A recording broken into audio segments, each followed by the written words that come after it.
So today we're going to continue our talk of social psychology, talking about attitudes. And attitudes are important to kind of understand the ins and out of because attitudes will predict behaviors. So when we let our attitudes guide our actions, we can kind of predict how a person will react or how they will act.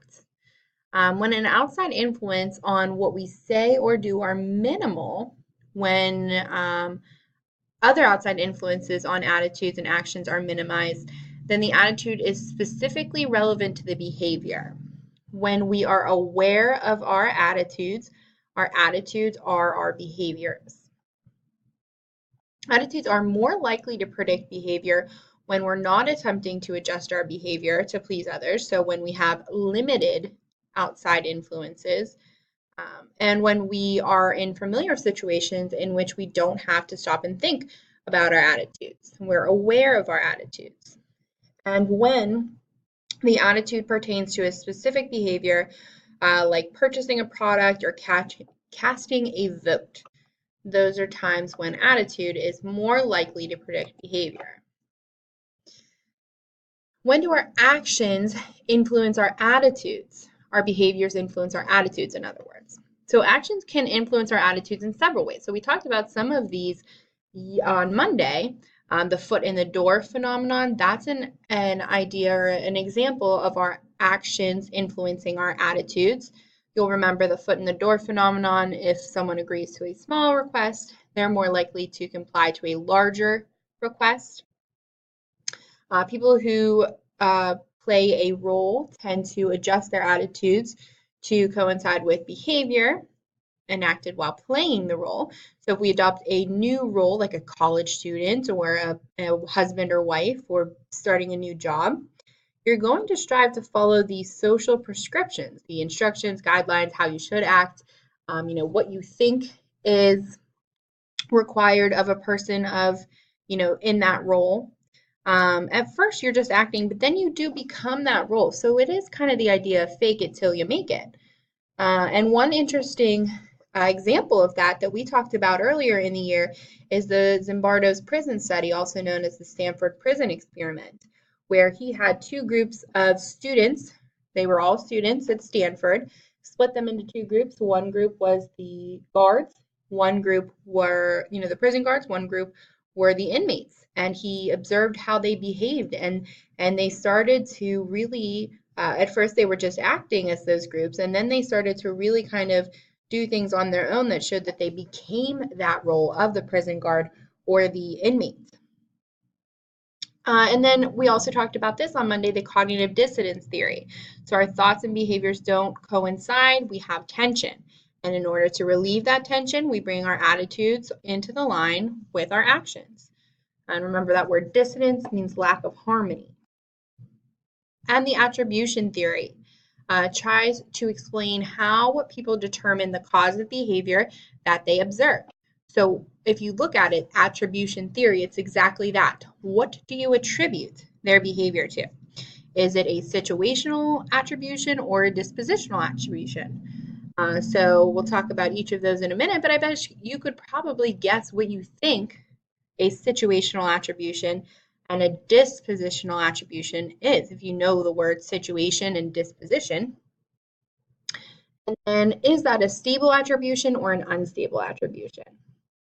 So first, the dispositional attribution. In this example, a driver cuts you off. If you're making a dispositional attribution, you might say things like, oh, what the heck? Doesn't that he know how to drive, or doesn't she know how to drive? That person's just a jerk. And the unfavorable reaction, you might speed up and race past the person. You might get in front of him and slam on your brakes to try and kind of get back at them.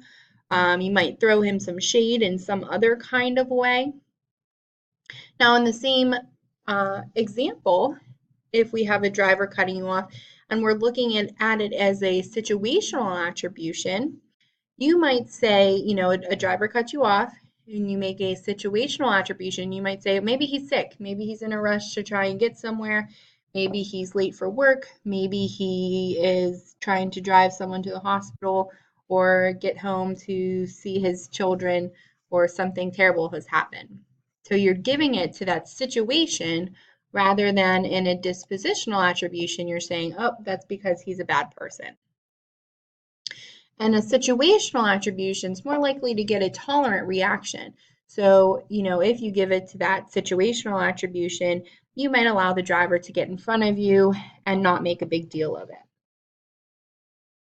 So this is just a picture example of just what we talked about there. When presented with a negative behavior, either giving it to that situational attribution, it's just a factor of the situation the person's in, it's not a reflection on that person, you're more likely to get that tolerant reaction. If you're presented with a negative behavior and you have this dispositional attribution, they're a crazy driver, what's wrong with them, they're the worst, you're going to have that unfavorable reaction. So the fundamental attribution error, we tend to overestimate the role of dispositional factors. So going back here, the dispositional attribution, again, putting that on someone's personality or putting it on themselves rather than putting it on the situation. So we tend to overestimate the role of dispositional factors and underestimate the situational factors. The less that we know someone, the more likely we are to attribute their behavior to their personality or to their disposition. And it happens more in individualistic cultures than in collectivist cultures. So in cultures like the United States, where we are a more individualistic nation, we see this more than in cultures that are more collectivist. We're less likely to make this error when we explain our own behavior. So if we, tell someone why we cut someone off in traffic, we're not going to say it's because we're bad people. We're more likely to give it up to the situation. And it's also less likely when we take the other person's perspective. So for example, how do you view your teacher's behavior? You probably attribute it to your teacher's personality, their disposition, rather than their profession. So it's not just that, they're a teacher and they're trying their best, but or they're a teacher and they had to grade you hard because they want you to get better. It might be more of they are grading me hard because they don't like me or they don't get me or something like this. So what are the effects of attribution? Why does it matter that we kind of recognize this? Well, there are some effects. There are some social effects. Of course, in the United States, we are judged by a jury of our peers in court. And so when the jury is deciding, they are deciding, basically what to attribute it to. Was it situation or was it the person? That's exactly what they're doing. An unhappy wife and husband each wonder why the person behaves so selfishly. So again, not kind of, in personal relationships, putting it on the situation or the disposition. When you go in for a job interview, an interviewer has to decide whether the applicant, is being friendly because that's how they are, or if they're being friendly because they want the job. On the other hand, happily married couples attribute their spouses, quick and maybe rude remarks to a temporary situation. So they're putting it in a situational framework rather than a disposition.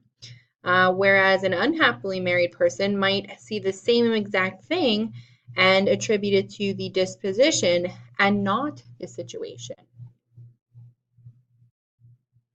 When we're looking at the political effects, of course, there are political effects of attribution as well. The implications here, we question whether a politician or someone who's in charge, whether their behavior is attributed to social conditions, which is the situation, or their choices, their abilities, and shortcomings, which is their disposition. When thinking about something like poverty and unemployment, the different political parties think of these things differently. So, thinking about poverty and unemployment, political conservatives would tend to attribute social problems to the person's disposition. So the person is, having these troubles. They're, the poor and unemployed. That's their disposition. It's, because they're not doing something or because of the way that they are. Political liberals are more likely to blame past and present situations. So, they might say that anyone who had to live with the same, poor upbringing, the poor education that they received, the lack of opportunity, discrimination, anyone would be in their situation if they lived in their shoes. So we definitely see effects of attribution in politics very, very heavily. And last things to talk about today, the false consensus effect and the self-serving bias. So the false consensus effect basically is the tendency to overestimate the number of people who feel how you feel. So consensus, of course, means agreement. So thinking that other people think and act the way you do. And then the self-serving bias is the tendency to take more credit for good outcomes and less credit for bad outcomes. So if you win, it's because you're great, you're the best, you're awesome. If you lose, it's because you have a bad coach or the weather was bad or, something, the other team was cheating or something. So that's the self-serving bias. Okay, in our next lesson, we're going to talk about stereotypes, prejudice, and discrimination. We're going to finish up social psychology next week, talking about aggression and attraction, and finishing up some group dynamics. So don't forget to complete your Acela steps. If you have any questions, just let me know.